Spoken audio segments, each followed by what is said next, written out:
UBI کے pensioners متوجہ ہوں، UBI پینشن کے حوالے سے اہم ترین نیوز اپڈیٹ۔ خبر کی مکمل تفصیلات آپ کے ساتھ شیئر کرتے ہیں۔ ذیب العمری انسانی زندگی کا آخری مرحلہ شمار کیا جاتا ہے۔ ترقی یافتہ ممالک میں عمر رسیدہ افراد کو سینئر سٹیزن کہا جاتا ہے۔ امریکہ، برطانیہ اور اکثر یورپی ممالک میں ذیب العمری کی عمر 65 سال کی شمار کی جاتی ہے۔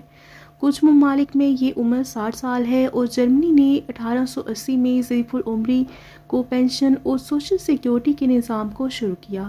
بعد ازاں امریکہ، آسٹریلیا، ایشیا اور کئی افریقی ممالک نے بھی ذیب العمری کی پینشن اور سوشل سیکیورٹی کا آغاز کیا۔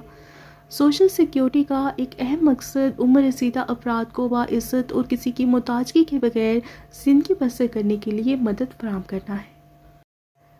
ترقی یافتہ ممالک نے اپنے عمر رسیدہ شہریوں کی سہولت کے لیے اولڈ ایج ہوم قائم کیے ہیں۔ پاکستان میں بھی ابھی تک سرکاری سطح پر ایسے انتظامات نہ ہونے کے برابر ہیں۔ ایک اندازے کے مطابق اس وقت پاکستان میں عمر رسیدہ افراد کی تعداد 1 کروڑ کے لگ بھگ ہے، جن میں 10% سالانہ اضافہ ہو رہا ہے۔ حکومت پاکستان نے ایک قومی ادارہ employees old age benefits institution بنایا ہے جو کہ ایسے افراد کو ماہانہ گزارا پینشن اور دوسری مراعات فراہم کرتا ہے۔ UBI ایک نیم خود مختار ادارہ ہے۔ پاکستان بھر میں اس کے 39 ریجنل دفاتر ہیں اور UBI 1976 میں قائم ہوا۔ اس ادارے میں قائم پینشن فنڈ کو 1976 سے 1990 تک محفوظ رکھا گیا۔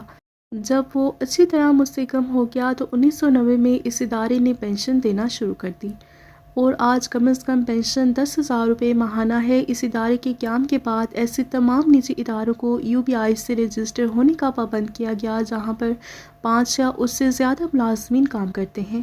اس میں رفاعی اداروں کے ملازمین بھی رجسٹر ہوتے ہیں اور رضاکارانہ یا ذاتی ملازم بھی اپنا نام درج کرا سکتے ہیں۔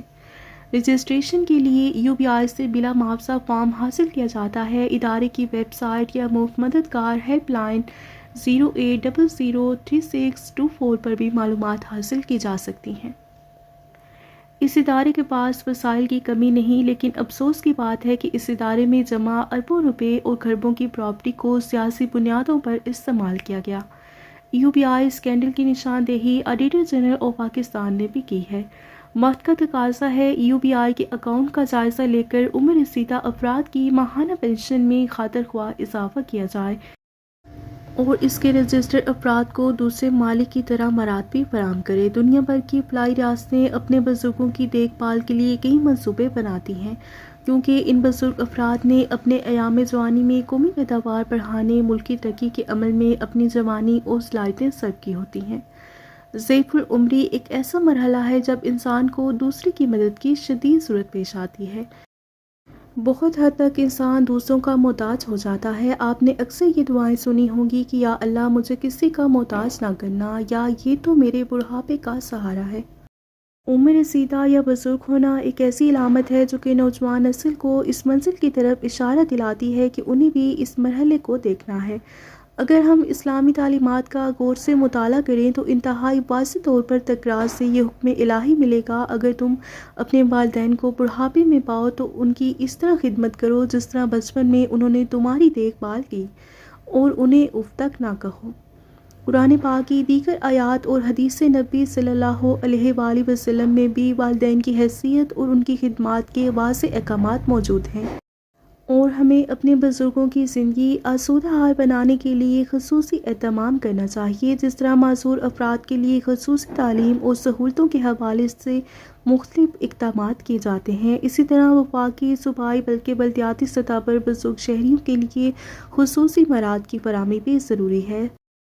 خاص طور پر بے سہارا بزرگوں کی دیکھ بھال ہمارا قومی اور انفرادی فریضہ ہے۔ یونین کونسل یا ضلعی سطح پر اولڈ ایج ہومز بنانے کی ضرورت ہے۔ ان اولڈ ایج ہومز کے لیے وسائل UBI اور حکومتی اداروں کے علاوہ NGOs اور مخیر حضرات یقینی طور پر فراہم کریں گے۔ اس حوالے سے ضرورت اس امر کی ہے کہ کوئی آگے بڑھے، اس تحریک کو منظم کرے اور بقول علماء کرام کے ثواب دورین حاصل کرے۔